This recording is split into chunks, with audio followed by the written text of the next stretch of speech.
Yo, yo, yo, what is up, everybody? Welcome as we get into something that is a little bit different here, but I think it should be really interesting and pretty fun to tackle. Obviously, we all know Spider-Man. We recognize the character, whether that is film or in the comics, but in particular for today, we're going to be primarily looking at the films. And what we're going to be getting into when it comes to Spider-Man is his spider senses. It's a trademark for the Spider-Man in all series, and the reason why I am particularly interested in checking out the spider senses when it comes to films is how the filmmaking gives us a first-person point of view, a POV, as to how spider sense could be. And it's always really fun, depending on whatever film of Spider-Man that you're choosing to look at, how they engage with these spider senses and how the filmmaking itself engages with the spider sense. It's a really cool way of just showing us again what it's like to be a fraction of Spider-Man, and it's really cool seeing the media of filmmaking tackle something like this. So we're gonna watch several of scenes that I personally picked out that does a great job at exhibiting spider sense, whether that is just through the overall meaning of it and how the filmmaking goes around and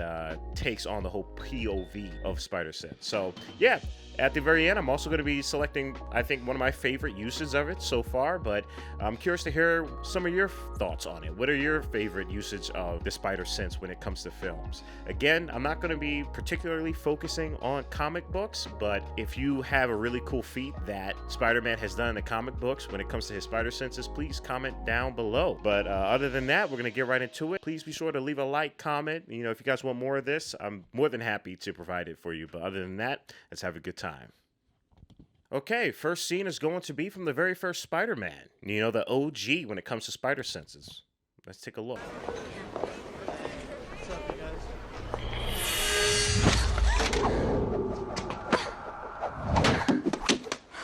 Wow. Awesome. Great reflexes. Awesome. So cool, okay? I know it's super quick, but I really want to go back and peel down these layers because, again, we're getting our first portrayal of spider sense. And it's almost like sensing Final Destination, but you can actually not die from it.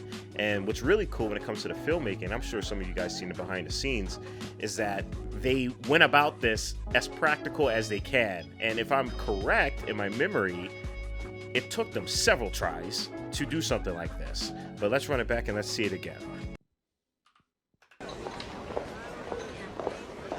What's up, you guys?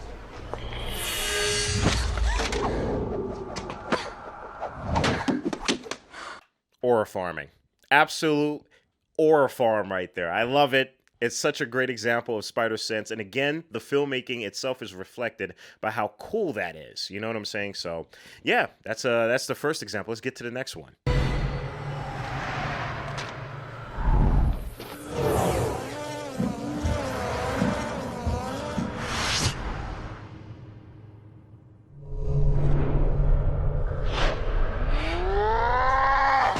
Another really cool use of spider sense. This is the reason why I decided to check this out when it comes to filmmaking, because as we can bring back all these scenes, and we've seen something like this done before, you know, just the camera tracking different elements that are important to our character, and it's just one long scene. Great use of CGI, and it's really fun and entertaining, but more importantly, it gives us, again, how cracked this dude Peter Parker is.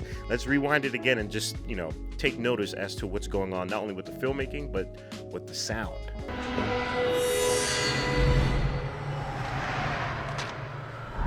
Going from the paper being flown into the air, and I love that prior to that, it almost felt like he sensed the energy of bad nature, which is really cool. Super underrated thing when it comes to Spidey-Sense. And the reason why I'm pausing is because take heed on all the sounds you're hearing. It's not just the fact that he can process information, but it's the sound that comes with this power of processing all this information. So I just really love the sound design with this.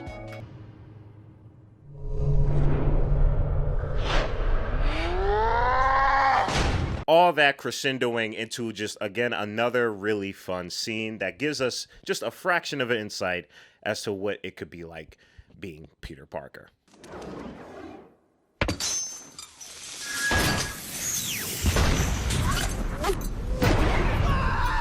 You're probably wondering, James, why did you add that in there? He didn't even dodge it. He got blasted by that. The reason why I'm personally adding it on there is because just because you have Spidey-Sense or Spider-Sense doesn't mean you can just evade everything. One of the fascinating thoughts that I enjoy about this scene is what happens when you have all that processing power, but you are unable to physically evade an attack that you know is coming. So again, let's rewind this back and just look at the sheer horror on his face when he realized he's about to get blown up.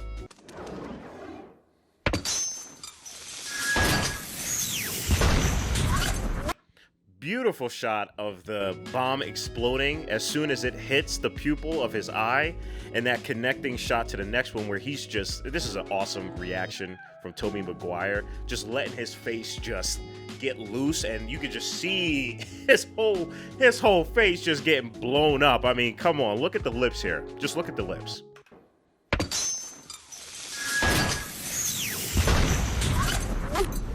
Awesome scene. Awesome scene. Let's get to the next one. Godspeed, Spider-Man.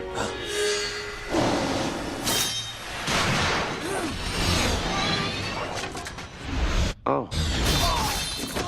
I only added that in there because it's such a great scene. It's such a just a fire execution and overall theme of Norm. I mean, how he self-sabotages.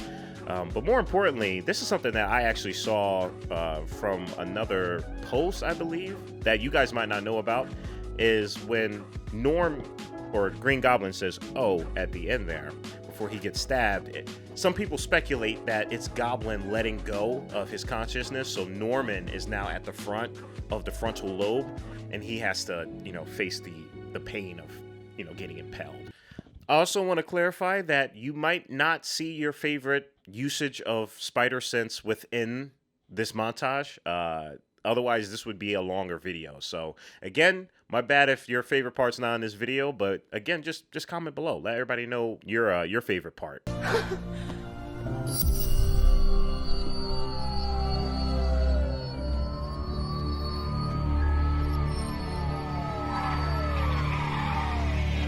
Now, you're probably wondering why I put that within the selection of Spidey-Sense. And it's primarily because of just how each and every film, they almost have their own sound design when it comes to the particular Spider-Man and their senses. The reason why I really like that scene is because it just goes to show you the creativity one can have when it comes to sound designing the sound of, premeditated danger. The shimmering, the usage of how that sound is also blending in with the outside soundtrack, the diegetic soundtrack, and then bleeding into the sirens, kind of like echoing and fading as well too. It's just a really smooth and creative way of using spider senses. So again, that's just something I really admired.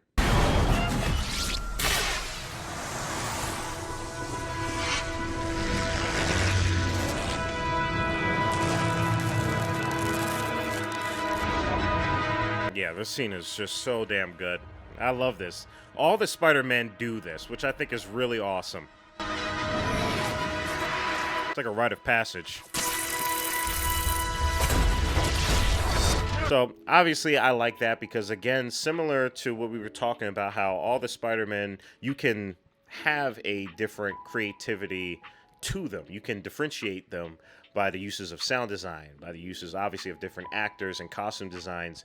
But it's also really cool to see how each and every one of them are in alignment. They share this web.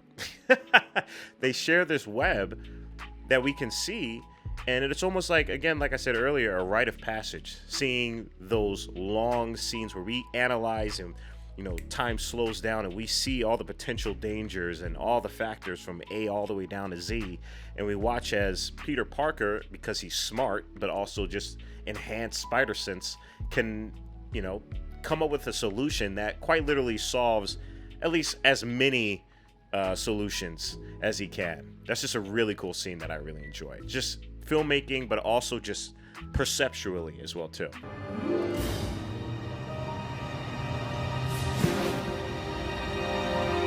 I personally really enjoy that scene because it's just another look as to how his Spidey-Sense works. How it's not just his brain or his actions, but it's literally the physical hairs on his body. How they just stand up when they feel some type of bad things happening in the background. I just think that's such a cool way of showing that. And cinematically, it's just a great way of also putting us into the perspective of Peter Parker being Spider-Man. Come on, Peter Tingle.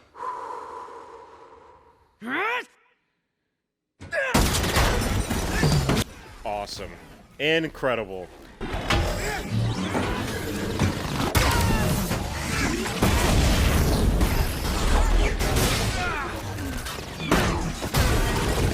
This is so good. This is just so good. This is like some anime stuff right here. So this is another perfect example of Spidey-Sense, man. And honestly, I'm not gonna lie, Tom Holland's Spider-Man has some incredible moments, as we'll get into later on. But this is like one of the beginning moments where I was like, what the?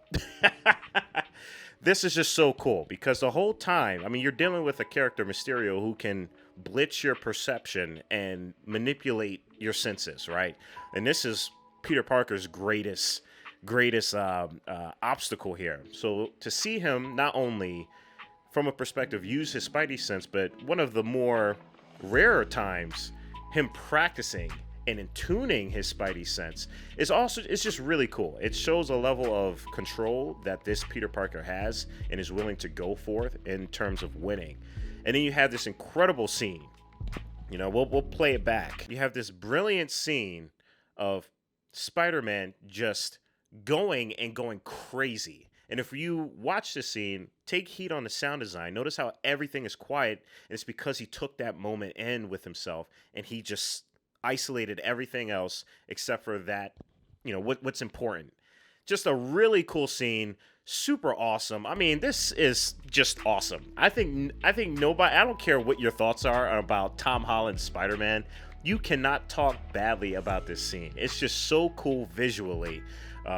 Just seeing Spider-Man have to sharpen his blade, which is his spider sense, and commit and just excel in something like this is just awesome to watch. Again, one of the rare moments, but we'll get into some other usage as to, you know, other scenes that he, you know, uses with his Spidey sense. Stark was right. You do deserve that. Wow.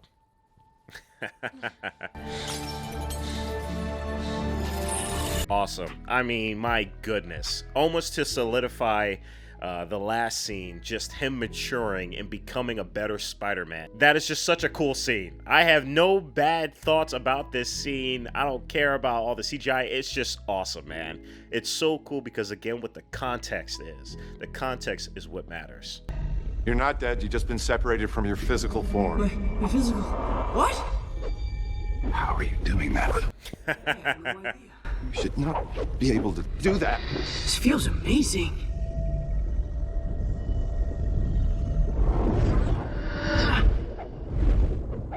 Now, I just personally like this scene just because of the entire world building of the spider sense, man. How this man, Tom, is a ghost. He got knocked out of his physical body by Doctor Strange, yet his spider sense is still on autopilot. That's incredible. That is just really cool. Obviously, filmmaking wise, it's a good use of just, again, heightening, because again, this is all context. Again, heightening that lore, that deep sense of how far does this spider sense go. And I think this scene just did the perfect example of it, how he's not even there and he's still able to, you know, evade Doctor Strange's, I guess, grabs. I mean, we all know Doctor Strange could get that cube, though. Let's stop playing here. Now, we're going to get into probably my personal favorite use of the spider sense when it comes to how the filmmaking's used, how it deepens the lore of spider sense. It just comes down to how Peter Parker is implemented. This is probably my favorite usage with everything considered out of all the things that we went through. Again, this is my personal opinion, but let's run the tape.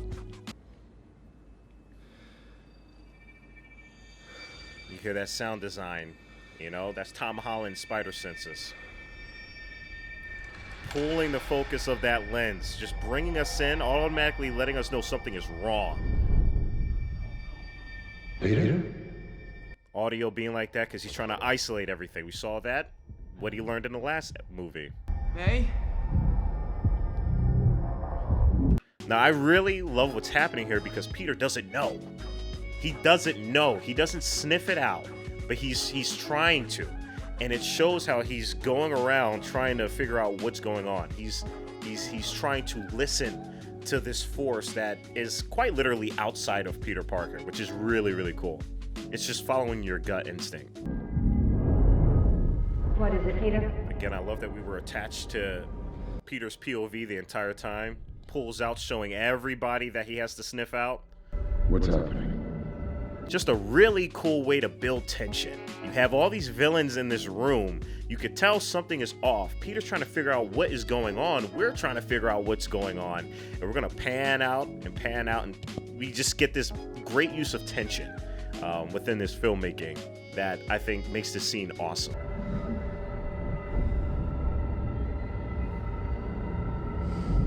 Why are you looking at me like that?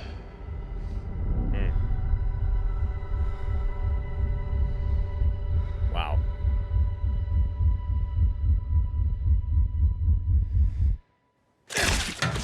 Ha! Got him! And then obviously you're gonna have this dude come back with the most fire line. The most fire line. It's awesome. That's some neat trick. That sense of yours. Norman? Norman's on sabbatical, honey. Norman's on sabbatical, honey. Yeah, so again, my personal favorite when it comes to the Spider-Sense being used within film and how the filmmaking elements gives us that POV, that point of view, that seconds, moments of being Peter Parker as we try to figure out what the heck is happening. It uses all the elements that we've talked about that I personally enjoy when the filmmaking is being used for the Spider-Sense. We have Peter Parker, again, toughening and sharpening his blade. We see as he's going through this entire process, and then he hones himself in, similar to the last one that we've seen, and he executes. He's just being a better Spider-Man, and we all love to see that. But again, it's just really cool seeing how the filmmaking complements that. Everything from the sound design, letting us hear Peter Parker's sound design of his Spider-Sense is coming out. Stretching the lens back, so now we have a distortion of the space, meaning we know something is off. Having that camera glued to the front of Peter Parker as he's rummaging around through the house.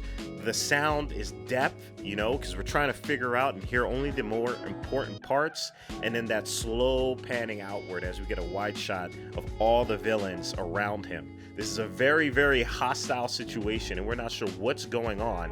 And even better, it deepens the lore to his Spidey senses. Why?